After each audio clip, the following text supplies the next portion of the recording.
Bonjour à tous et bienvenue sur la chaîne Les Histoires Folles. Aujourd'hui nous allons vous raconter l'histoire de Natacha, qui se trouve dans un grand dilemme. Natacha est une femme mariée. Elle s'est faite très bien mougou par un autre homme. Et il se trouve qu'elle a vraiment adoré. Laissons Natacha nous raconter son histoire. Dans cette histoire, j'ai choisi de m'appeler Natacha, qui est bien sûr un nom fictif. Je vis dans une grande ville d'un pays africain. Je suis mariée depuis 5 ans et mère de 2 enfants. Je pense être une assez belle femme, car lorsque j'étais jeune fille, je n'étais pas du tout une fille facile. Et malgré cela, j'avais beaucoup d'hommes qui me draguaient. Aujourd'hui, malgré ma bague de mariage bien en évidence sur mon annulaire, j'ai encore beaucoup de collègues de travail qui me font des avances, et certains s'essayent même à vouloir m'inviter.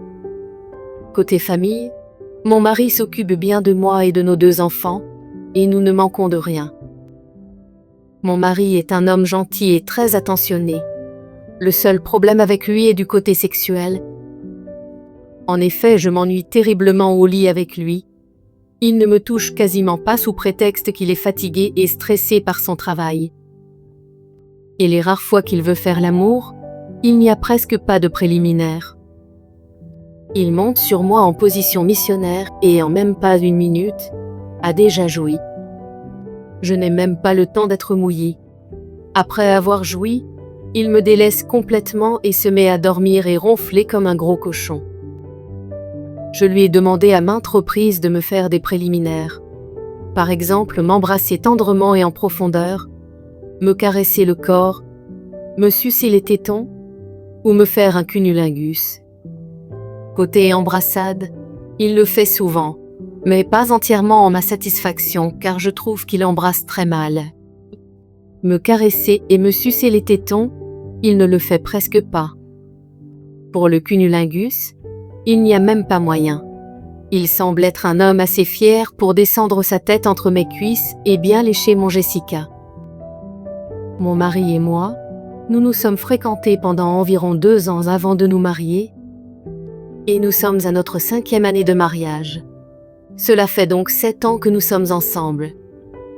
Je lui ai été fidèle pendant tout ce temps, mais au bout de 7 ans sans jouissance, je sens la frustration sexuelle monter en moi. Un jour, pendant que mon mari était parti en mission à l'extérieur du pays, je devais me rendre au village pour des funérailles. J'ai donc laissé les enfants avec ma mère qui est leur grande-mère. J'ai donné congé à la bonne et suis partie au village. À mon retour du village, ma sœur devait venir me chercher à la gare, mais elle a eu un empêchement à son travail. Je me ressous donc à prendre un taxi pour rentrer. Au moment où j'attends pour un taxi, j'aperçois Daniel qui est un de mes collègues de travail. Il était venu déposer quelqu'un qui devait prendre un bus pour une autre ville. Il me propose donc de me déposer à la maison, chose que j'accepte. Sur le chemin dans sa belle voiture, nous discutons de tout et de rien. Daniel et moi, bien que nous travaillons ensemble depuis longtemps, et contrairement aux autres collègues, il ne m'avait jamais fait des avances. Je le trouvais bel homme par contre, et je me dis qu'il doit avoir du succès auprès des femmes. Arrivé chez moi, il me dépose et s'apprêtait à prendre congé. C'est alors que je l'invite, par courtoisie, à entrer prendre un verre avant de repartir. Dans mon salon, j'étais assise pas loin de lui et nous discutions en prenant un verre. Je le trouvais craquant, très beau monsieur, très grand et avec un poids santé. Subitement, sans vraiment que je sache comment et pourquoi, nous nous sommes mis à nous embrasser.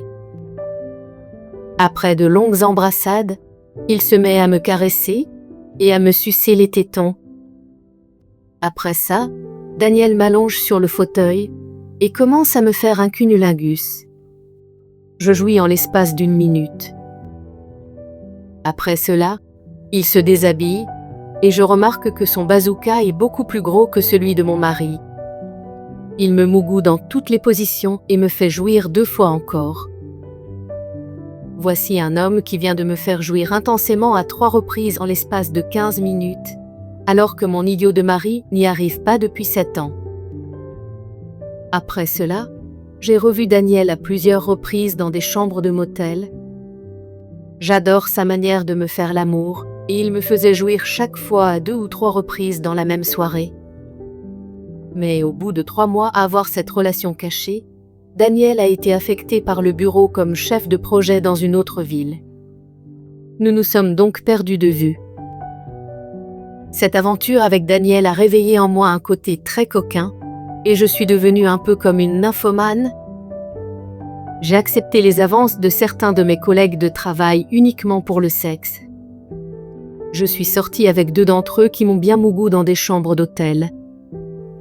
Mais j'ai très vite mis fin aux relations avec mes collègues de travail, car j'ai peur qu'ils en parlent et je ne veux pas que ça se sache dans mon entourage. Aujourd'hui, je suis inscrite sur des sites de rencontres discrètes en ligne. Lorsque mon mari part en mission, je laisse les enfants avec leur grande-mère qui adore les garder et je donne congé à la bonne. Étant libre pour 2 ou 3 soirées, j'accepte les invitations d'hommes sur les sites de rencontres.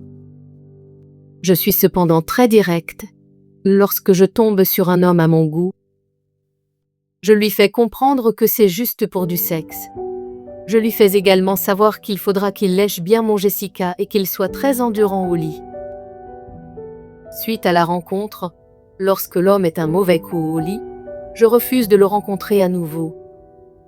Mais lorsqu'il est bon au lit et me fait jouir, je suis plus prompte à le rencontrer à nouveau. Ainsi donc, je ne perds pas mon temps avec les hommes faibles aux fesses, c'est-à-dire nuls au lit. J'en ai déjà un à la maison avec lequel je suis mariée et qui me saoule complètement. Comme je le disais au début de mon récit, je ne veux pas quitter mon mari, car malgré qu'il soit faible aux fesses, il s'occupe très bien de moi et des enfants. Mais aujourd'hui, je commence à avoir des remords. Je suis avec un homme qui se bat matin, midi et soir pour nous mettre à l'aise, moi et mes enfants. Et moi, je le trompe. Je me trouve souvent très ingrate et je me déteste souvent. J'aimerais arrêter de le tromper, mais mon Jessica est beaucoup plus fort que moi. Mon Jessica réclame à chaque fois un bon mougouli et je ne peux y résister. Que faire? Que faire? Que faire? Nous vous avions fait écouter l'histoire de Natacha. Que lui conseillerez-vous comme solution à son dilemme? À la prochaine pour des histoires encore plus folles.